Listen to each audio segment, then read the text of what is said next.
The Central Bank of Nigeria has raised its benchmark interest rate, known as the monetary policy rate, to 22.75%. This is the highest MPC rate increase ever, coming for the first time in 8 months.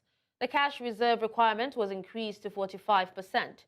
Now, this was announced by the Governor of the Central Bank of Nigeria, Yemi Cardoso, who chaired the Monetary Policy Committee meeting for the first time since he assumed office in September 2023. In 2023, Nigeria's MPC adopted a distinct approach, steadily increasing the MPR across 4 consecutive meetings, ultimately reaching a substantial 18.75% by the end of the year. I have joining me on the news to discuss this a public affairs analyst, Shola Omolayo. Hello, Shola. Thank you so much for joining me. Good morning. Good morning and good morning, Nigerians. All right, so Shola, many analysts have predicted an increase in the interest rate as the outcome of the MPC. And now we have 22.75%. Were you surprised by this at all? Well, I think the best way to live a healthy life in Nigeria is not to pick surprises in government policy. All you just need to do is to wake up in the morning and just imagining where the government train will be leading us to.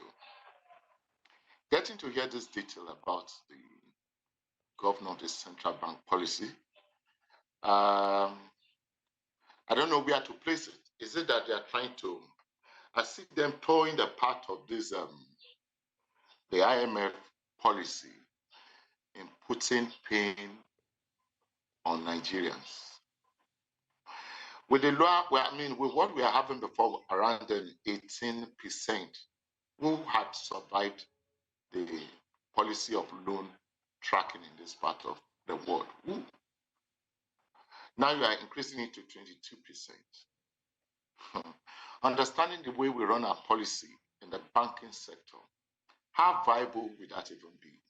And whoever gets himself involved in such a loan, which environment are you going to be working with? Is it this tense environment that your security is not assured, either of the physical part of it or the economic part of the security of policies? How do you think Nigeria is going to survive on all of this? All right, but Shola, some have actually argued that, cash push inflation can be curtailed by raising inflation rate. Is Nigeria experiencing this? And what other mechanisms can the Apex Bank actually use to tackle inflation? See, the problem of our country is the fact that we are taking knowledge away. We are not consuming the knowledge of that elementary man on the street that that normal man on the street that has that elementary knowledge to work with. There is an elementary knowledge that could transform the economy of this country, and we are not toying it. The problem we are having now is what I can see as a sabotage from one sector of the government. Look at the women that are shouting there. They are not concerned about the lyrics of your grammar. They are not bothered. All they want to see is to hear a simple language of hope. And how can you run an economy when your citizens are not involved? You are calling in an entrepreneur, guys, to rise and do stuff. How do you want to do it with this 22%? No matter the language you are going to be speaking.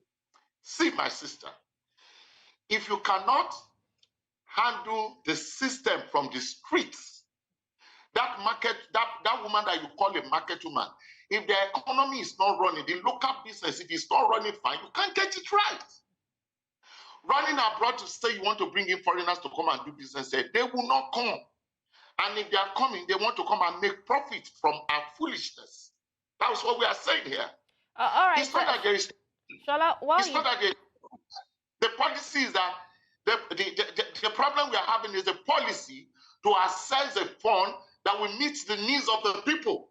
My sister, can you try and work with the industry where people can get diesel at a reasonable cost to bring in food from Kano, to bring in food from Bonu, and to transit our own product from the south here to the north. All right, Shola. Now, while you might not agree, but the CBN Governor Cardoso says he aims to tackle the inflation and has actually set the inflation target of 21%. So are you saying it's not achievable? How? Suffer head must go, Jeba head must come. Think of that lyrics. Suffer head must go, Jeba head must come. You must first put food on the table of the people, the masses, before you begin to talk of policies. These policies are meant for the big men, not for the young guys. Okay, so but what about the intervention programs that the CBN is actually affirming that, you know, it will no longer be involved in? It will. Such as the Anchor Borrowers Fund. No, you say it will. All the palliative you've been getting, what has it cost us? What has it given to us? All government policies putting enforcement into some areas, what has it yielded?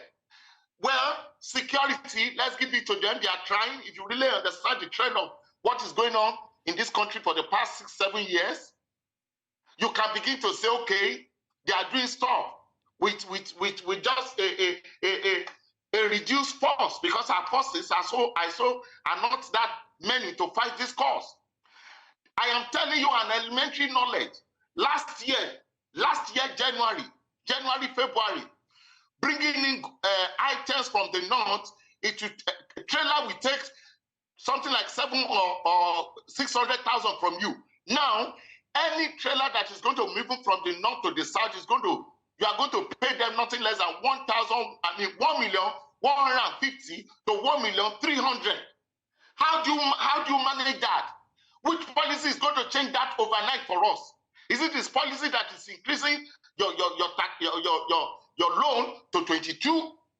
What are we saying? Traveling from here to the east, palm oil. If you know you to get palm oil from the far east to west, here you know what it's going to cost you. These are business that the ordinary Nigerians are engaged with. They don't even need your loan to run this stuff. They know how to do their thing, because we are technically working on a trade and barter business. So all these policies of grammar is not going down. It's not coming down. It's not going to be for us. I want to believe that these guys are working for the strong capitalists of this country that I don't want to mention name. Excuse me, sister. There is a company told us that they're going to be selling cement for 3,000 plus by March. What went wrong? What went wrong? Are you not telling me that government told us they will be dictated, they want to come up with a policy of managing the cost of things on the street? Where are we now? Where are we?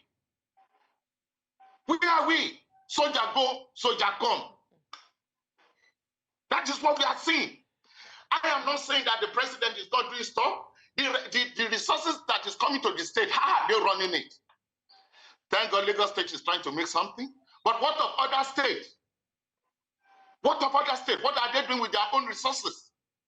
You can't put this thing to one central governor of a bank to dictate the policies that affect every area is affected. It's not just the central bank issue we are talking about here. We should spread it. What is the change value of whatever policy they are bringing in? This man is talking about money. All right. How they are going to increase fund. All right. How does it affect the state, my sister?